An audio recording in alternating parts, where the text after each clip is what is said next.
সকালবেলা উঠেই চিন্তা কি রান্না করব, কি খাবো সেই চিন্তা। দেখো বন্ধুরা কত কি রান্না নিয়ে চলে এসেছি আমি।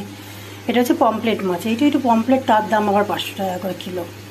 তাহলে বলো, পমপ্লেটে ঝাল করব, তার জন্য নিয়েছি আমি। দেখো কাজে কীভাবে করবো, এই আলু দেবো, পেঁয়াজ দেবো, রসুন দেবো, টমেটো দেবো, ধনে পাতা দেবো, আর একটা কুমড়ো দিয়ে পটল দিয়ে তরকারি ঝিঙে দিয়ে ঘরে ছাড় ছিল তাই করলাম। মাছটাও ঘরে ছিল আনা, ঝিঙে দিয়েছি, কুমড়ো দিয়েছি, পটল আলু নুন হলুদ মেখে রেখে দিয়েছি।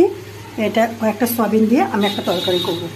আর দেখো ভেন্ডি, কাঁঠাল দানা, টমেটো, আর তার সাথে হাতে বানানো চাল কুমড়োর বড়ি, একটা মশলা দিয়ে এটাকে আমি তরকারি করব। দেখো আমি কিভাবে করছি।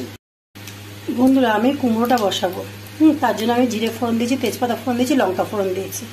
আগে আমি পটল আলু ভেজে নেব।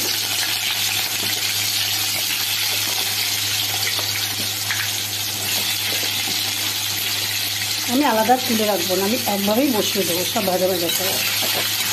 যে পটল আলু ভেজে আলাদা তুলতে হবে তার কোনো কথা নেই। একটা সবজি রান্নার পরে খেতে ভালো লাগে। দেখো আমি সয়াবিনটাও দিয়ে দিয়েছি, আলুটা লাল লাল হয়ে গেছে, পটলটা লাল লাল হয়ে এসেছে। এবারে আমি দেবো কুমড়োগুলো আমি একটু বড়ো করে কেটেছি। গোটা গোটা থাকবে, মুখে পড়বে, ভালো লাগবে। আমার বড় এবার পটল লাল লাল না করলে ভালো লাগে না। এটাকে আমি ভেজে নেবো, কিন্তু এখনও লবণ দিইনি। আমি তরকারিটা সম্পূর্ণ রিফাইন তেলে করছি।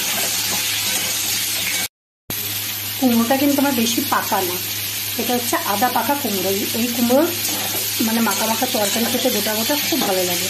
দেখো আমি এতে জিরে, ধনে আর আদা কুড়িয়ে রেখে দিয়েছি, তার সাথে চিনি দিয়েছি, 3টে কাঁচা লঙ্কা দিয়েছি। এবার এই মশলাটাকে দিয়ে দেবো।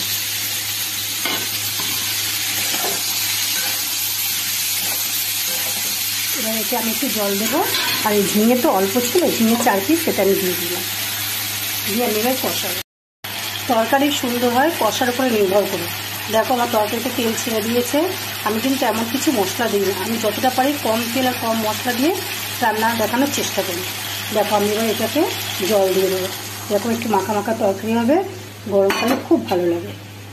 নিরামিষ তাতে কী হয়েছে, সয়াবিন পড়েছে, প্রোটিন তো আছেই সঙ্গে না।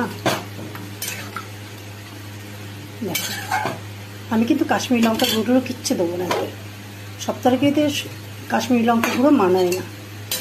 কিছু কিছু তরকারি আছে সাদা ভালো লাগে দেখতে। আমি এবার ভেন্ডির তরকারিটা বসাবো, তাই কালো জিরে ফোড়ন দিয়েছি, তেজপাতা ফোড়ন